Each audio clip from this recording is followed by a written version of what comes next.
Welcome into WFRV Plus Sports Night. Kyle Malzahn riding solo for this evening. And look, cool day in the NFL. Mike McCarthy named the head coach of the Pittsburgh Steelers. An emotional Mike McCarthy. It was just a few weeks ago. If you were at GB basketball games, you were seeing him courtside out in the community, Northeast Wisconsin, right? He was at Notre Dame High School during their football playoff run that they had. Courtside, shaking hands with everybody, all the donors at UW Green Bay. And just a few short weeks later, Mike McCarthy back in the head coaching ranks in the NFL, coaching the Pittsburgh Steelers. And this was a really cool moment because Mike McCarthy, as you know, he's Pittsburgh through and through, right? You listen to Mike McCarthy and you just hear Pittsburgh and the culture there that comes through his voice. His hometown. This was surreal for Mike McCarthy, who is now just the fourth head coach of the Pittsburgh Steelers since 1969. 1969, only four people have led the Pittsburgh Steelers, and Mike McCarthy is the fourth. Unbelievable. Taking over for Mike Tomlin, and the team that Mike McCarthy also beat in Super Bowl 45. You talk about storylines, there's the biggest one if you're a Packers fan, right? Mike McCarthy spent, how many years he spent in Green Bay? 13 years in Green Bay and had a ton of success. Should he have won another Super Bowl? Probably, right? They went to so many NFC championship games and Aaron Rodgers and him linked up and just could never get it done. But when you win a Super Bowl, like Mike McCarthy did, that's something most head coaches in the league can't say they've done, is win a Super Bowl. And Mike McCarthy won Super Bowl 45, will forever be a fan favorite here in Green Bay. I'd like to say for the majority of the fan base. And now he goes home and he takes over the Pittsburgh Steelers. And I love the reporting around when Mike McCarthy was hired and it was reported. It went something like this, and I'm paraphrasing here. It was like Mike McCarthy, the next head coach of the Pittsburgh Steelers. This was not an attempt to get Aaron Rodgers back to the Pittsburgh Steelers, but having Mike McCarthy doesn't hurt the fact. Of course it doesn't hurt the fact. The two are linked. Mike McCarthy is an offensive guru and also can develop a heck of a starting quarterback in the NFL. He was the quarterbacks coach for the Packers in 1999 before, of course, a little stint there elsewhere, and then took over in 2006 as the Green Bay Packers coach.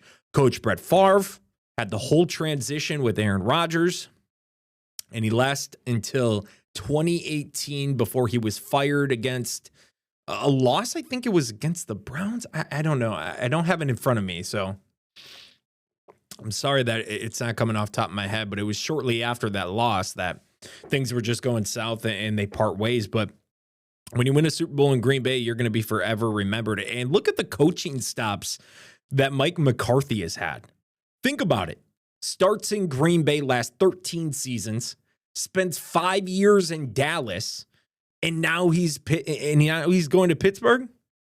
I mean, that is three of the top most storied franchises in the NFL. Really cool. And when Mike McCarthy took to the podium, of course, he had like 30 family members there in attendance, right? Pittsburgh native, all of his family, loving it. And it was cool to see Big Mike cry in the mic because it means a little bit more. I think everybody who's listening to this can relate. When you're a public figure in sports and you get to go to your home market, the team you grew up watching, right? The team you were rooting for, you would wave the terrible towel as a kid. That's what Mike McCarthy did. And now he gets to be the head coach at 62 years old. Mike McCarthy leading the Pittsburgh Steelers. He was asked about Aaron Rodgers in the possible reunion. And Mike McCarthy said he already talked to Aaron Rodgers, who wouldn't want Rodgers back. He was asked point blank, would you want Rodgers back as the starting quarterback of the Pittsburgh Steelers? Of course. Aaron Rodgers played fantastic this past season, given his age. right? Given his age, he played fantastic. And he led the Steelers to the playoffs. Now, they didn't do much against the Houston Texans, but it took a missed field goal for them to punch their ticket over the Ravens in the final week, but he was in the playoffs, right?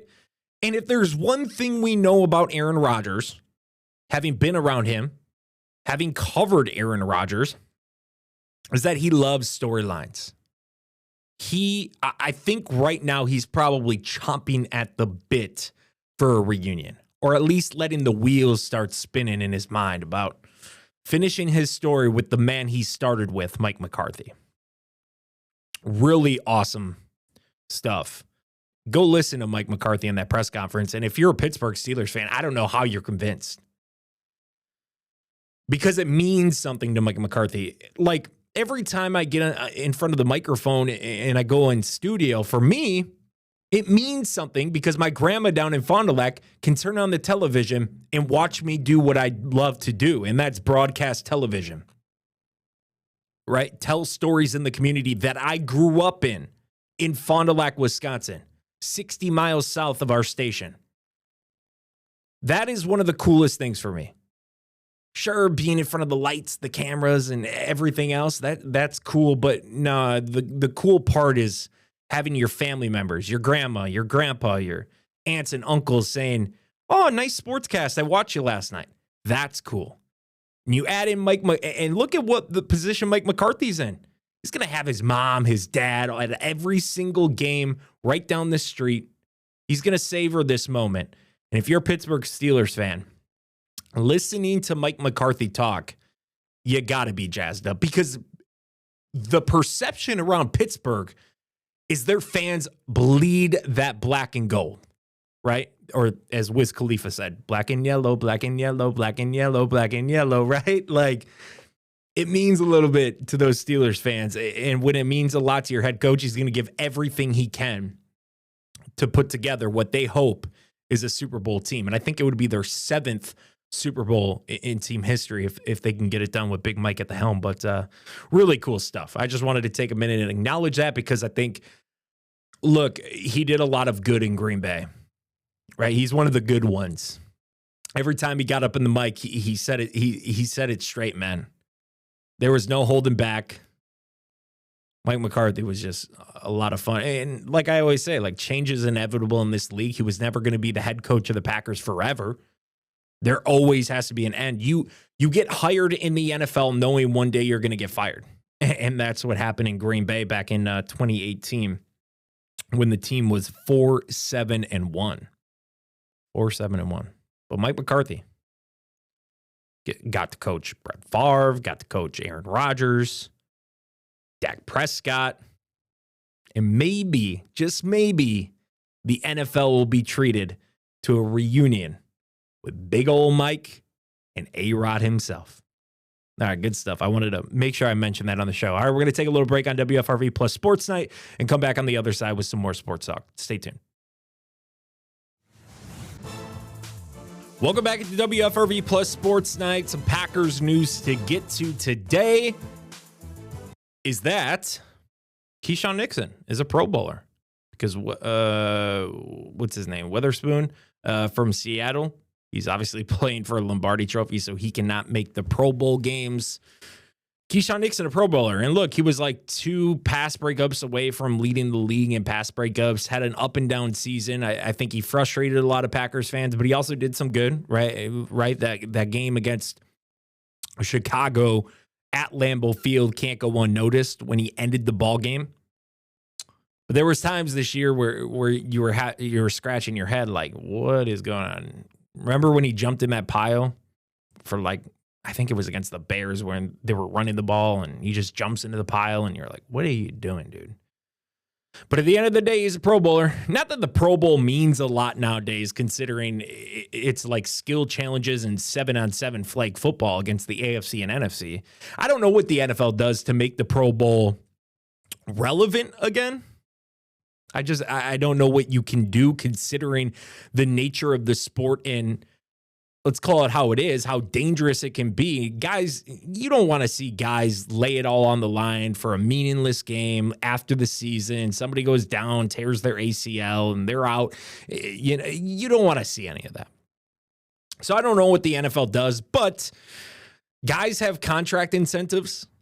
Pro Bowl goes on the resume. Like, it's still an honor, and it's still a big thing. All right, other news around the NFL today. Bill Belichick will not be a first ballot Hall of Fame coach. Yes, you heard me right. Bill Belichick will not be a first ballot Hall of Famer. I don't know what to say on that. I have no idea what to say on that. He has the most Super Bowl wins as a head coach, 6. And if you go back to his coordinating days, he has 8. Most Super Bowls ever. Most Super Bowl appearances with 12. Most Super Bowl appearances as a head coach with 9. Most playoff wins as a head coach with 31. Most playoff appearances as a head coach, 19. And most divisional championships as a head coach with 17. He didn't meet the threshold that you need to be a Pro Football Hall of Famer. This is the first year he's on the ballot. He would not be a first ballot Hall of Famer. And I thought it was going to be a foregone conclusion when Bill Belichick hung it up. And, of course, he's in the college ranks now with UNC. But pretty messed up, if you ask me. Because I don't know what a guy has to do more. Like, you win 1 or 2 Super Bowls, you have a case to be in the Pro Football Hall of Fame. When you have 6 as a head coach, you have 8 altogether. I don't know what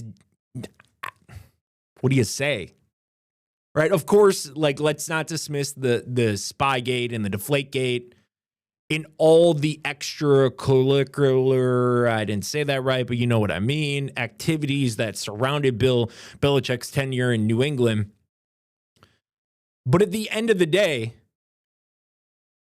he's one of the best to do it, if not the best, right? You get in this profession to win Super Bowls and win big games.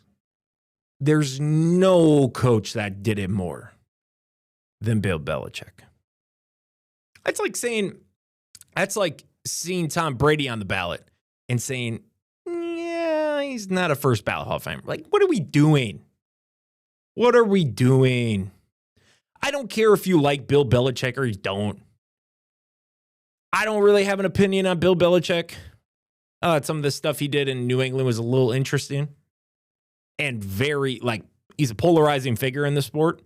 But that comes with the territory of winning. And when you win at the amount that he did in New England, you should be a first ballot Hall of Famer. Then we start talking about, okay, does the Hall of Fame mean much? Right? I know Bill will be in at the end of the day. And if he's not, then I don't know what to say. But makes you scratch your head a little bit that Bill Belichick is not a first ballot Hall of Famer. But hey, Shadur Sanders is a Pro Bowler. Shadur Sanders is a Pro Bowler, but Bill Belichick, 8 Super Bowls, 6 as a head coach, most in NFL history, is not a first ballot. Okay. All right. I see what we're doing here.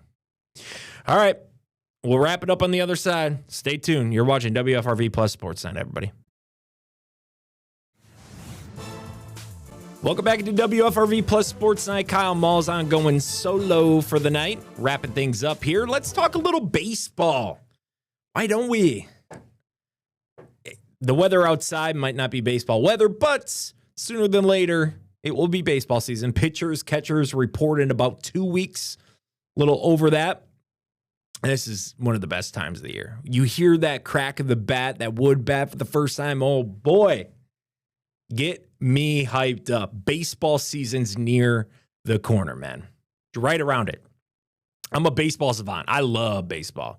Baseball is my bread and butter. It's my number one sport. I live and die all summer long. I don't care if it's college baseball. I don't care if it's summer collegiate, Major League Baseball, the Savannah Bananas. You throw baseball on the TV, boy, I'm going to get the popcorn out. I'm going to watch that sucker to the last pitch is thrown because baseball is such a beautiful sport.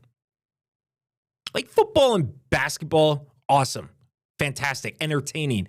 They get the ratings they do because it's so entertaining. But there's just something about baseball, because the biggest quirk for me is that in basketball, in football, in hockey, right? You can't exclude other sports, but other sports, like, here's the thing. There's a timer, right? There's a clock. In baseball, you have to get all 27 outs. And that's what makes the sport so unique. And I know there's a lot of people that think it's boring. If you're not a baseball savant or a purist, that I understand what you're saying. Like, it can be boring. Yes, there's 162 games in a Major League Baseball season, and they sometimes go for 3+ hours, but they've done what they can do to the best of their ability. I think the pitch clock was fantastic, right? I thought the pitch clock, that add-in as a baseball purist, at first I was like, what are we doing here? But they add that in, and it is gone as smooth as it can. And now they're going to, at some point bring in the automatic balls and strike system, ABS, and that's going to be, I think, really, it'll be interesting to watch it roll out, but I think it'll be good for the game, because we've seen so many big games come down to the umpire behind the plate kind of screw up the calls, deteriorate the outcome of the game. But the Brewers, they got rid of Freddie Peralta. All eyes are on how this team can bounce back and make up for that. But this is the third straight year that the Brewers, or third straight offseason, that the Brewers have traded an all-star pitcher, and they've won a lot of games without them. So this is just the Brewers' way of doing business. This is the Brewers' way of doing business. And should we question them at this point? Because I think at the end of the day, Freddie Peralta is like 30 or 31, going to be 31 or something like that. At the end of the day, I think the Brewers will be better for it. Now, that's if, obviously, your starting pitching staff has to perform, and, 162 games a year, they get 20+ starts, and health has to be on your side. But you get Jet Williams, you get Brandon Sproat, two controllable guys. You got Caleb Durbin, who you parted ways with Devin Williams to get, and he has 6 years of control. Like, this is the way the Brewers operate. They were just in the NLCS. Did they get swept by the Dodgers? Yes. Dodgers are a wagon. Dodgers have an owner that will spend money and commit a lot of money, which pays off, and they win ball games. I don't hate the Dodgers in the way they go about business, because they do produce a lot of people in their farm system. Is it bad for the sport? It's not a good look.